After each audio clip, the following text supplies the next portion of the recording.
জ্বর এবং রোজাও চলছিল এবং আলহামদুলিল্লাহ যে রোজাও কমপ্লিট করতে পেরেছি। যখন পারফর্ম করছিলাম, ফারিয়া যেমন একদম পাশ থেকেই বলছিল যে একদম সব কিছু ভুলে যাও, এই জায়গায় একদম ফুল টু সব মাশাআল্লাহ। ও গান এবং লিপসিং আমি ওর সামনে বসে ওকে আমি বলছি। জিনসির বিষয়ে শুধু এটা বলবো যে এটা একেবারেই ফ্রেশ একটা গল্প। গাছের বিশাল বড় একটা ডাল এমনভাবে পড়লো এবং সেখানে ফারিয়া এবং আমার দুজনের হাতের উপরই পড়ে গেল। জিন ওয়ানের যদি আমরা আসলে গল্পটা দেখি কিংবা যেভাবে করে আসলে আমরা পরিবারের ফ্যামিলি দর্শকদেরকে যেখানে দেখতে পেয়েছিলাম ভীষণ পরিমাণ তাদের সবার পছন্দের জায়গাটা যেমন দেখেছি, কমপ্লেনের জায়গাটা যেটা ছিল সেটাও দেখেছি, সেটাও শুনেছি।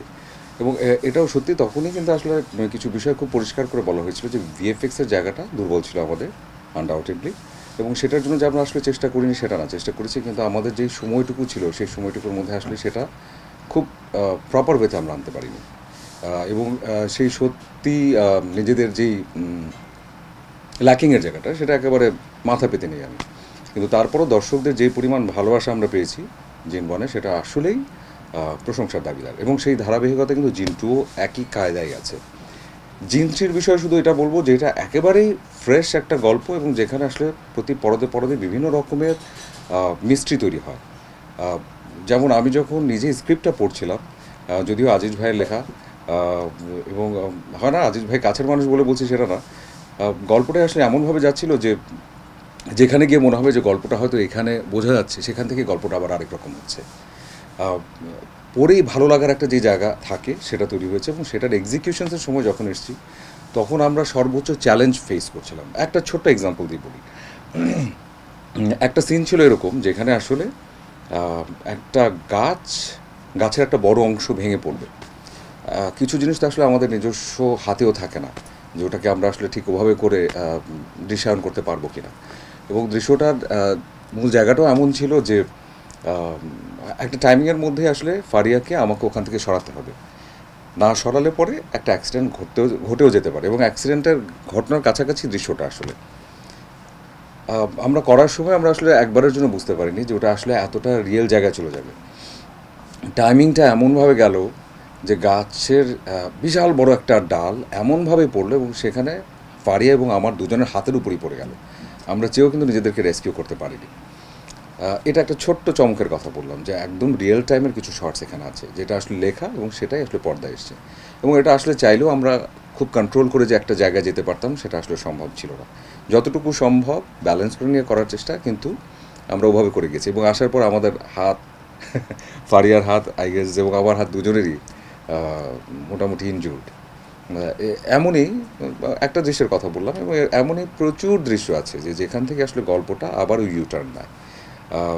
সব মিলিয়ে আমার কাছে মনে হয় যে হয় না যে ঈদের সময় এখন দর্শক যারা তারা আসলে অনেক রকমের গল্প পছন্দ করেন, অনেক রকমের গল্প দেখতে চান, এবং একটু চমক খোঁজেন মনে হয় সবাই। তো সেই জায়গা থেকে জিন থ্রি আসলেই আলাদা, গল্পটাই আলাদা, এবং যেভাবে করে আসলে তৈরি করা হচ্ছে দর্শকদের জন্য, এটা আমার বিশ্বাস যে দর্শকদের ভালো লাগবে, এবং আগের যে কমপ্লেনের জায়গাগুলো ছিল সেগুলো থেকে আসলে সবাই বেরিয়ে আসবে ইনশাআল্লাহ। একেবারে যদি বলি যে আমাদের পর্দায়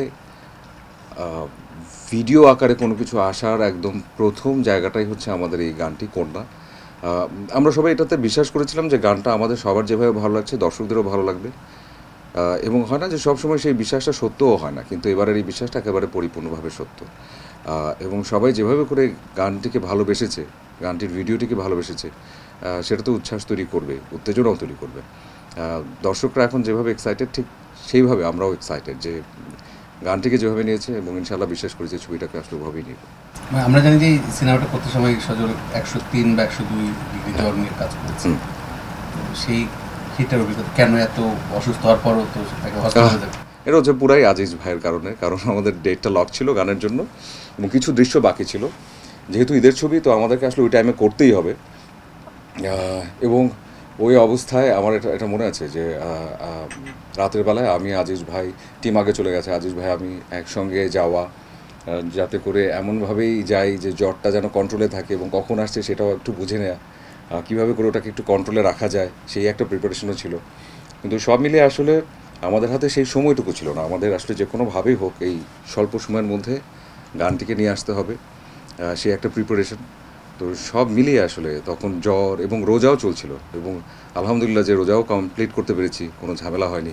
এবং সেটাও আমি বলবো টোটাল টিমের কারণে, এবং এই জন্য 3-4 জনের কাছে কৃতজ্ঞ, ফারিয়ার কাছে স্পেশালি, কারণ যখন পারফর্ম করছিলাম ফারিয়া যেমন একদম পাশ থেকেই বলছিল যে একদম সব কিছু ভুলে যাও, এই জায়গায় একদম ফুল টু সব একদম প্রপারলি করি, এনার্জি দিয়ে করি, কাট, এরপরে গিয়ে রেস্ট নাও।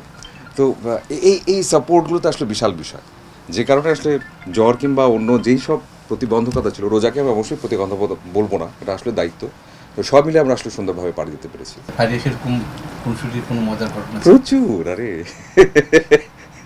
প্রচুর। তবে একটা কথা বলবো, এটা আমার মনে হয় আমার বলার দরকার, এটা সবাই জানে, যে ভীষণ পরিশ্রমী একজন মানুষ, এবং খুব স্ট্রংলি বিলিভ করে, ও আসলে যেটা বিলিভ করে খুব স্ট্রংলি বিলিভ করে, এবং সেটা করবার জন্য সে বেস্ট ড্রাইভটুকু দেয়। এবং হয় না যে যখন আমাদের দেখা যায় শুটিংয়ের টাইম পিরিয়ডটা অনেক লম্বা হয়, সেই সকাল 7টায় আমরা কিন্তু সবাই ক্যামেরার সামনে, 7টা থেকে আমরা একদম রাত পার হয়ে যাচ্ছে, ভোর হয়ে যাচ্ছে, স্টিল ডুইং।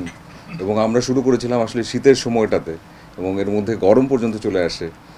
তো সব মিলিয়ে যে এই যে আবহাওয়ার তারতম্য, সব কিছুকে মিলিয়ে যে আসলে একসঙ্গে জার্নি। এবং আরেকটা বিষয় বলতে পারি, যে যেই জায়গায় আমরা আসলে এনক্লাইম্যাক্সে শ্যুট করছিলাম, সেই জায়গাটাতে যেতে আমাদেরকে প্রায় পায়ে হেঁটে 1-2 কিলোমিটার যেতে হতো, একটা আইল ধরে যেতে হতো। ওখান থেকে আবার হোটেল পর্যন্ত আসা কিংবা একটু রেস্টরুমে যাওয়া, সেগুলো আসলে খুব সহজ কিন্তু ছিল না। যে পরিমাণ পরিশ্রম আসলে সবাই করে কিংবা করেছে নেপথ্যে, যদি কখনো বিহাইন্ডটা আসে তাহলে হয়তো দেখা যাবে, কিন্তু সবাই মন প্রাণ থেকে ভালোবেসে কাজটা করেছে, এবং যে যার জায়গা থেকে 100% দেওয়ার চেষ্টা করেছে, এবং Faria is best on that way.